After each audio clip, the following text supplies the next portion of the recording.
Hey everyone, Carl here with Literate Lessons, bringing you a deep dive featuring Porygon2 this week. Porygon2 won our poll last Friday, and it's interesting looking at Porygon2 in the light of Brilliant Diamond and Shining Pearl. Porygon2, as we all know, has been a very pivotal staple in Sword and Shield since its introduction in the Isle of Armor. However, losing Eviolite means that Porygon2 is losing its bulk for Brilliant Diamond and Shining Pearl, but still has options available in that format. But before we get started on the deep dive for Porygon2, make sure to hit that like button, hit the subscribe button, ring the bell for notifications for when new videos go live, and make sure to go follow us on our Twitter at LRLessons.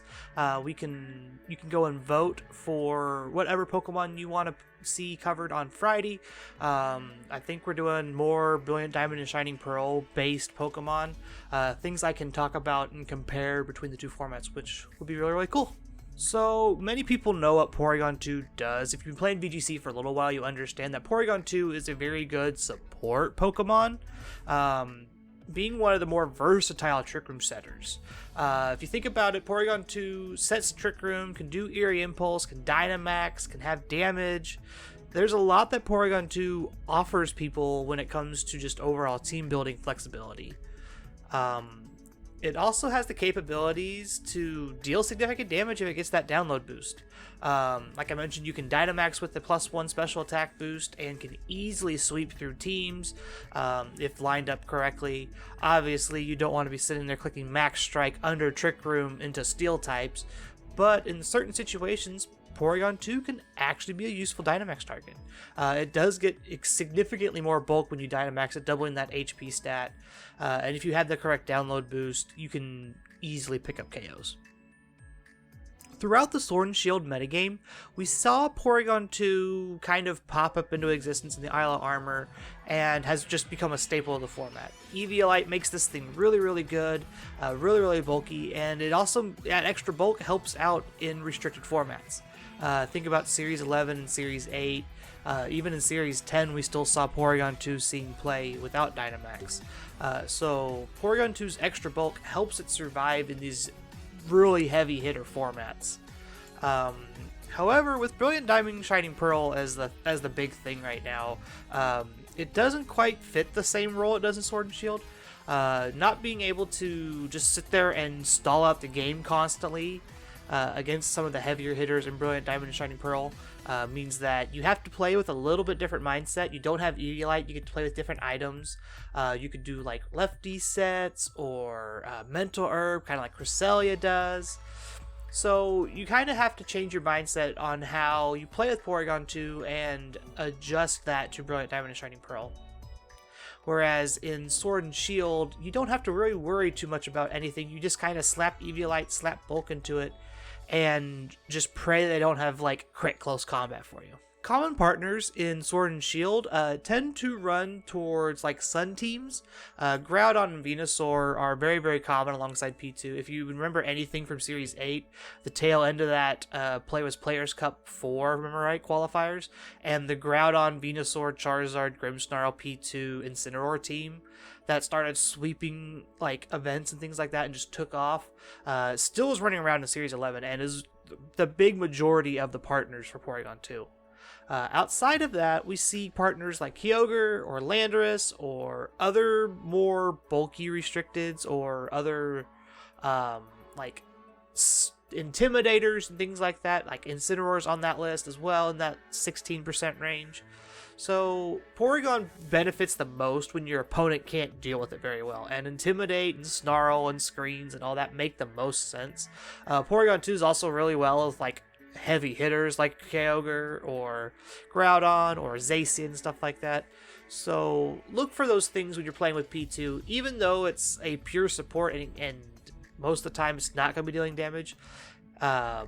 It needs that little bit of extra help if it's trying to win a game or trying to stall out a game sometimes. When we look at the metagame breakdown for Porygon2 here, we see that Recover and Trick Room are the top two moves, and after that, it's a free-for-all. Almost every Porygon2 is going to be recovering and Recover, and Trick Room does because those are the two best status like support moves it gets. You can also run things like Eerie Impulse, Ally Switch if you're playing on Sword and Shield. You also get moves like Trick and some other shenanigansy stuff. I think Thunderwave's on that list too, so just keep that in mind. As for damaging moves, your most common damaging move usually is Ice Beam. This hits a lot of the format for at least neutral damage, and if you're not using Ice Beam, you're probably using Tri-Attack or Thunderbolt. Dynamax variants also use Hyper Beam. That's just something that they just like to do. It means bigger max strikes. It means that you can pick up KOs like after a Dynamax, so on and so forth. Shadow Ball and Foul Play are more recently pickups for like Calyrex Shadow, Calyrex Ice, trying to beat those Pokemon that you can't normally hit really hard. Foul Play is really good. It's like a +2 Calyrex Ice, whereas Shadow Ball can sometimes pick up a Calyrex Shadow if they're not like Focus Sash. So just things to think about there. As for items, we see Eviolite here at 100%. Not surprised by this at all. Like, Eviolite is the best item for Porygon2 in Sword and Shield. Outside of that, if you're thinking about like Brilliant Diamond and Shining Pearl, consider items like Mental Herb, Leftovers, any of the berries that would be really good. You could also do like Focus Sash if you wanted to play like a more damage focus set for Porygon2 and stuff like that. When building with Porygon2, one of the big things to consider is just how flexible it can be. It fits in a lot of different teams really well just because of what it can offer people. Like we mentioned, you get access to Trick Room, which means that you can either be a Trick Room setter for a team or a Trick Room counter for a team. And it's really cool that Porygon2 can flex in those slots both ways rather than be kind of just like stuck into it like a Dusclops kind of be. Other things to consider for like support styles are like Eerie Impulse versus like being able to just use Tri-Attack things, trying to kind of be offensive. So that Porygon2 offers a lot in the overall scheme of VGC. And when you're looking to do like EVs and whatnot, make sure you're surviving the big heavy hitters. Even though you may survive like 1 or 2, I would just go ahead and calc and make sure that you survive everything that you can. A lot of that means that you're putting a lot into defense and then using like defense base plus natures. And especially in Sword and Shield, you're trying to make sure you survive like Urshifu close combat or Zacian Sacred Sword at +1, stuff like that. So rather than focusing on your offense, make sure you put EVs into your defense, because even with like if you get your download boost, you don't need those EVs in special attack. You're fine. And in the off chance that you don't get that download boost, you're still fine, because you're still going to be able to stall the game out a little bit longer and chip away at your opponents. Looking at movesets for Porygon2, we see that overall your stats are fairly even across the board, other than your speed, obviously. We see 85 in HP, 80 in attack, 90 in defense, 105 in special attack, and 95 in special defense.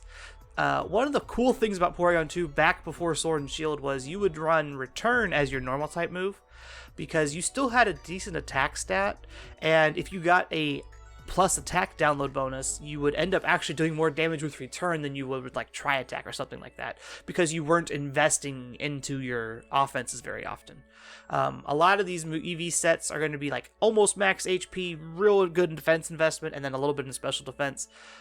But almost all the time, you're not really focusing on speed. You're usually minus speed nature, or like maybe just one point into speed, like 4 EVs into speed, maybe to just outspeed the opposing P2.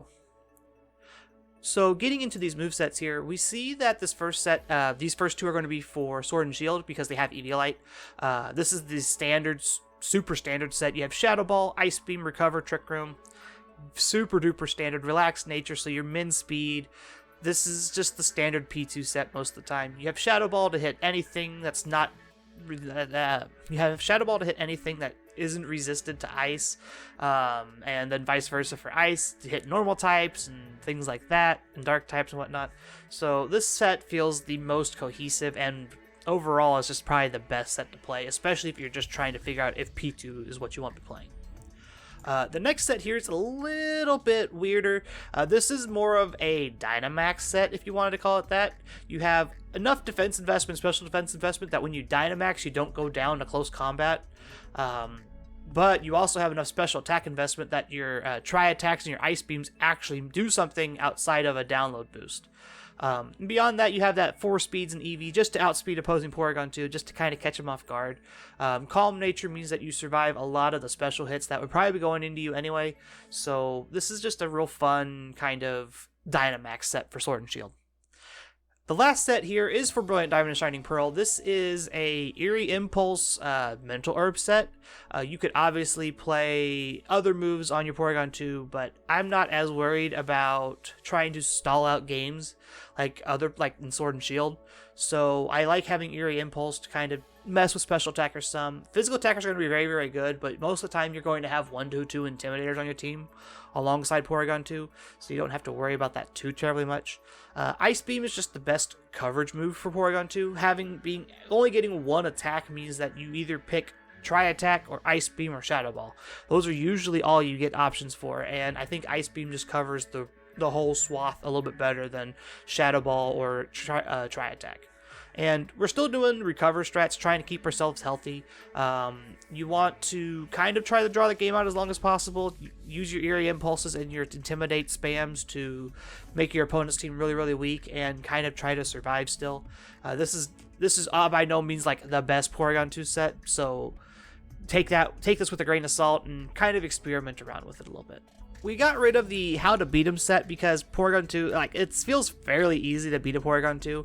And I want to talk about a little bit about the Brilliant Diamond and Shining Pearl, just thoughts for the meta.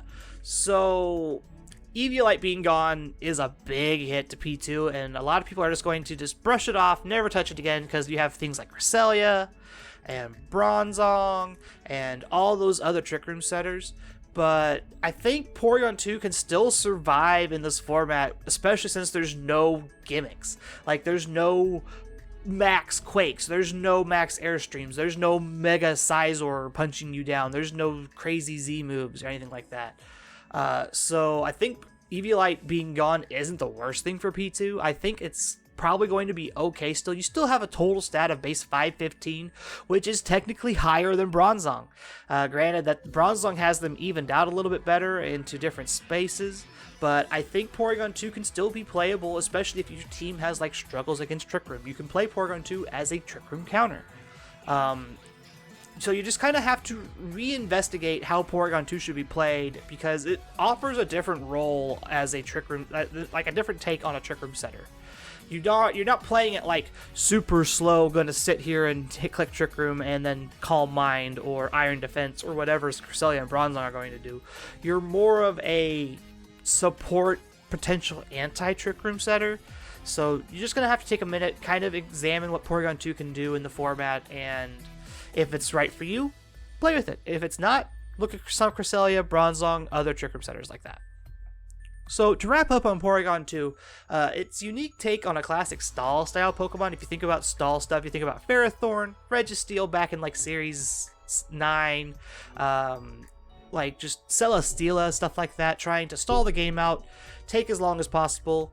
But it offers a ton of other options while being able to do that. You can play Eerie Impulse, you can play Double Attack, you can play Dynamax Porygon2 for crying out loud.